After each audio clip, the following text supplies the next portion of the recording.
I'm reading from this story right now. This is beyond atrocious. Premeditated, deliberate killing is what they're calling it. This guy Carricker doesn't appear to have any prior connection to his alleged victims, and authorities are still trying to determine the motive. Philadelphia's Homicide Unit Commander Staff Inspector Ernest Ransom said witness interviews and surveillance footage indicated the suspect had gone to several locations wearing his ski mask and body armor as he opened fire along several blocks. The suspect then began shooting aimlessly at occupied vehicles and individuals on the street as they walked. The slain victims identified. One was a 20-year-old, a 29-year-old. Ralph Morales was 59. Another was 15. Another was 31. A 2-year-old boy and a 13-year-old youth were also injured by gunfire, while another 2-year-old boy and a woman were hit by shattered glass.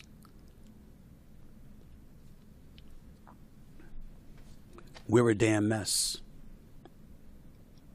We're in a world of trouble. And I'm wondering when we're going to see it. When we're going to see it, when we're going to learn. And I don't want to hear anybody chide at me about law enforcement officials. I've told y'all many, many times. I understand the difference between police brutality and brutality on the part of some police officers. You ain't going to get me to castigate an entire industry or an entire unit or an entire arm of law enforcement. I'm not doing that. Do you know why I don't think like that? Because I don't want somebody seeing some trifling no good ass like this murderer who happens to be black and thinking that automatically gets attached to me. That's his ass. I don't have anything to do with that. I ain't trying to murder anybody. I'm not trying to harm innocent people. I'm not trying to end lives. I actually believe in God. I believe in a heaven and a hell. And I want to go up, not down. I want to join my mama someday. And I ain't going to do that by being a heinous individual willing to erase lives from this planet Earth. I'm not that dude. I'll do it to defend myself and my family. Oh, I'll do that. But I'm certainly never looking to harm anybody innocent. And what we have is a situation right now where law enforcement is clamoring and literally crying for help from elected officials who don't do what they're supposed to do. I'm not going to say they do nothing, because they always do something, because they have to do something to appeal to people they're trying to appeal to make sure that their wallets are padded. Not all politicians, but far too many.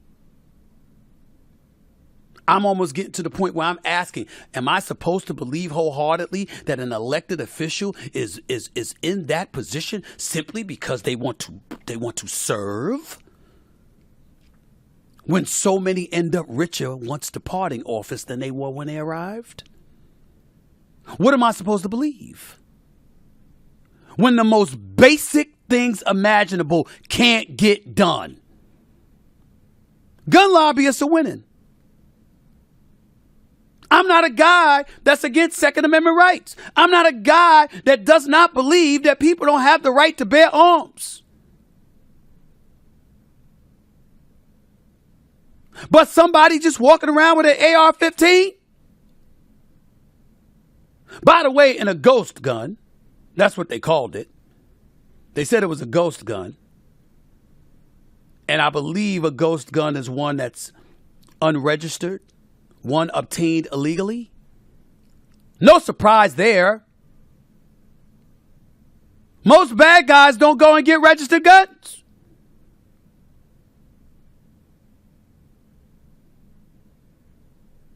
They find some underground way or method or pathway towards getting what they need, which is what some use as an excuse to bear arms. And it's hard to blame them because, again, the police arrive afterward.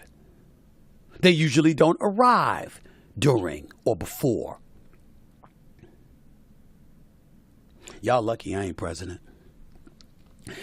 Thank the good Lord Stephen A. Smith ain't the president of the United States. Thank the good Lord that I'm not one of these politicians that have the power to create change, like funneling money in the law enforcement. You can pick anybody on the left or the right you want to. You could pick the biggest hawk you could find. They would have nothing on me.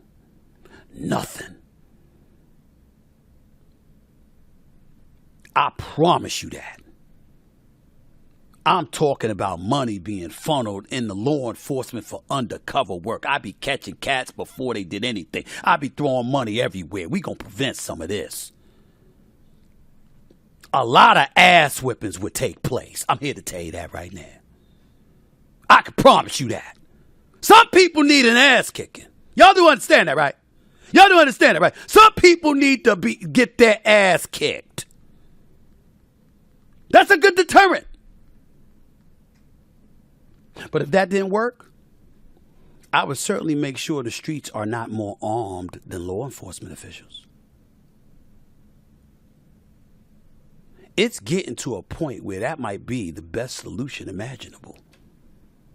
Not the regular citizen out there, but law enforcement, undercover work, and all of that other stuff. Anything to finance something that would lead to safer streets throughout America. Because we don't have it right now.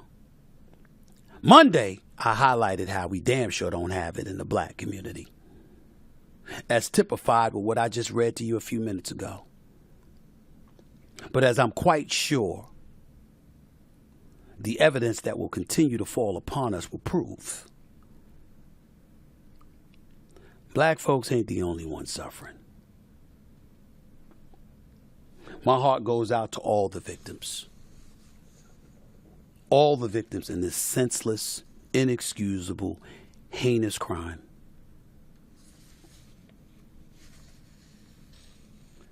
This special heartfelt feelings, however,